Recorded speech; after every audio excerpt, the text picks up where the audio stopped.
자, 투데이 핫 이슈 인터뷰 시간입니다.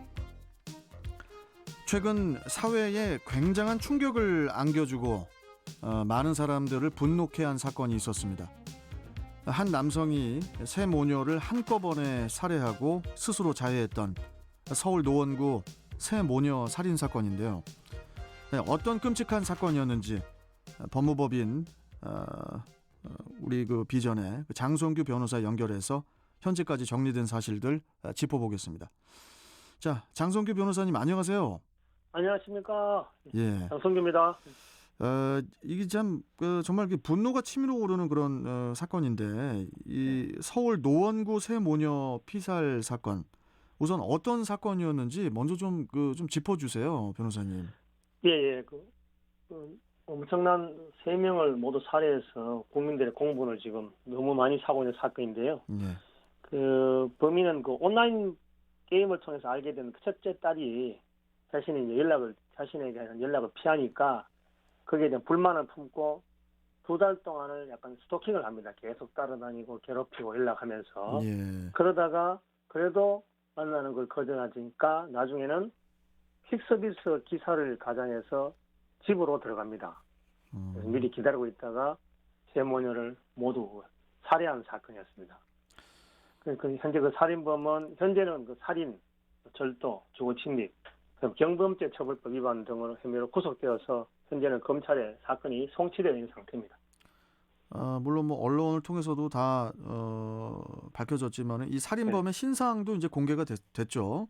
네. 1996년생 만 24살의 남성 김태현 세 모녀를 살해한 가장 큰 이유, 범행 동기는 뭔가요?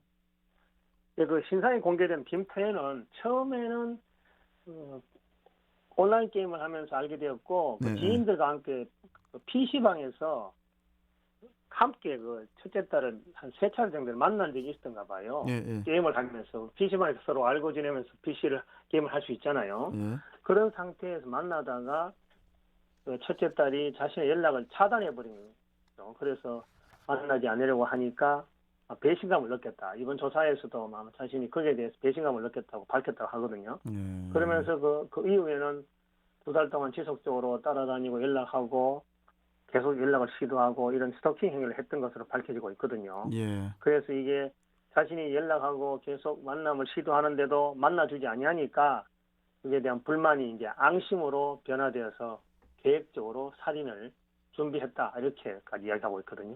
그렇습니다. 이 피해자가 이미 지속적으로 그 스토킹을 당하고 있었고 그것에 대한 공포를 호소를 하고 있었잖아요. 사실 이 스토킹 문제는 뭐 이전부터 이 법과 제도가 제대로 갖춰져야 한다는 그런 목소리가 꽤 높았었는데 그런데 이번에 드디어 스토킹 범죄 처벌법이 만들어지게 됐는데 실제로 좀 어떻게 장 변호사님 효과가 있을까요? 네, 우선은 이번에 어쨌든 스토킹 처벌법이 국회를 통과하긴 했었는데요. 이 법안이 마련된 것은 1999년도였습니다. 아, 그래요? 예, 그리고 22년 만에 겨우 국회를 통과한 거죠. 지난 3월 24일 날. 예.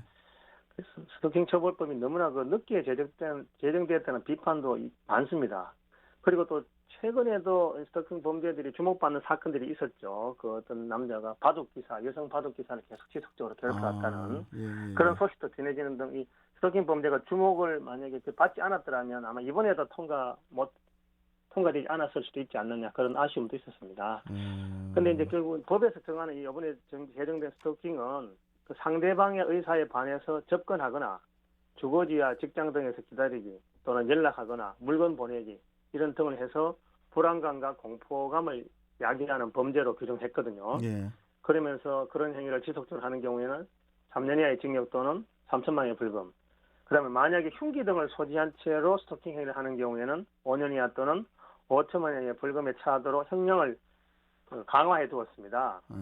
근데 예전에 아시겠습니다만 경범죄 처벌법상에 이런 스토킹 범죄, 우리는 스토킹이라고 하는데 예. 법전에서는 이것을 지속적인 괴롭힘 이렇게 규정하면서 벌금 10만 원 정도를 부과할 수도 해놓았거든요. 예전에는요. 10만 원이요? 네.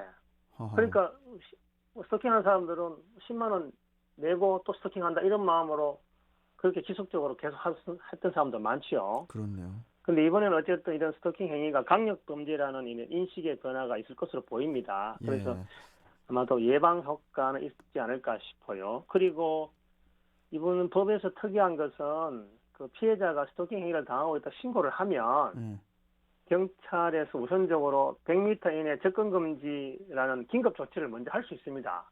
아, 그리고 난 뒤에 이제 사후에 법원에 승인 신청을 할 수도 있는 제도도 마련되어 있어서 예. 아무래도 예전보다는 효과가 있지 않겠느냐 이렇게 예상하고 있습니다.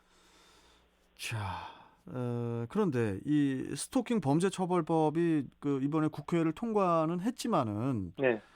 이번에 그 김 씨에게는 이 법을 적용시킬 수 없다고 하던데 그 이유가 뭡니까?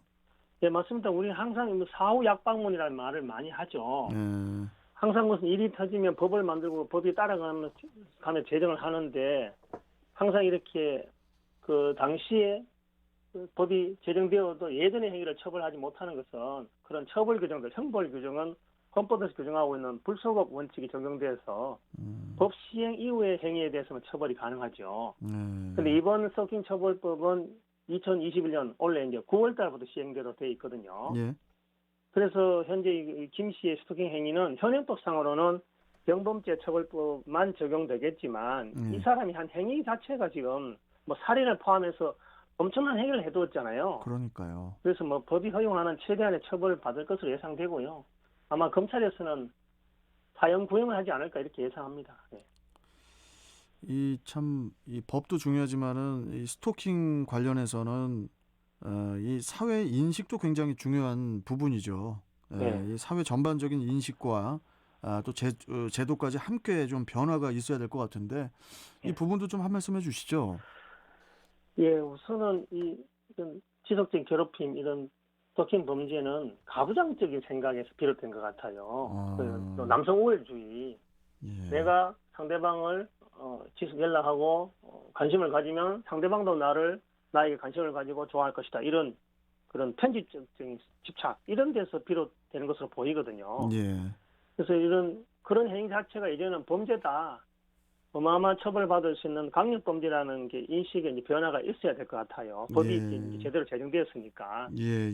그래서 또 이런 성평등 교육이라든지 이런 것들이 앞으로 동반해서 강화되어서 그런 남녀 간에 같이 살아가는 공존하는 하나의 인격체다. 이런 인식들이 저희들 사고에 박혀야 되지 않을까 앞으로는 그렇게 생각합니다. 맞습니다. 네. 이 관련 보도들을 봐도 뭐 그 밑에 댓글이 이런 댓글이 많이 달리더라고요. 스토킹 범죄에는 초동 조치가 가장 중요하다. 네, 또 처음부터 분리를 시키고 네, 철저한 접근 금지 조치를 할 수 있게 해야 한다. 네, 이런 그 댓글들이 많이 달리던데 그러니까 그만큼 우리 뭐 장 변호사님께서도 말씀해 주셨지만은 이제는 이 스토킹 범죄가 중대하고 또 심각한 범죄라는 것을 우리 모두가 더 확실히 인식을 하는 게 이게 가장 더 중요하다고 보여집니다. 맞습니다. 네. 자, 오늘 말씀 잘 들었고요. 네. 또 다음 시간에 또 뵙도록 하겠습니다. 고맙습니다. 알겠습니다. 감사합니다. 예. 자, 지금까지 장성규 변호사와 함께 했습니다.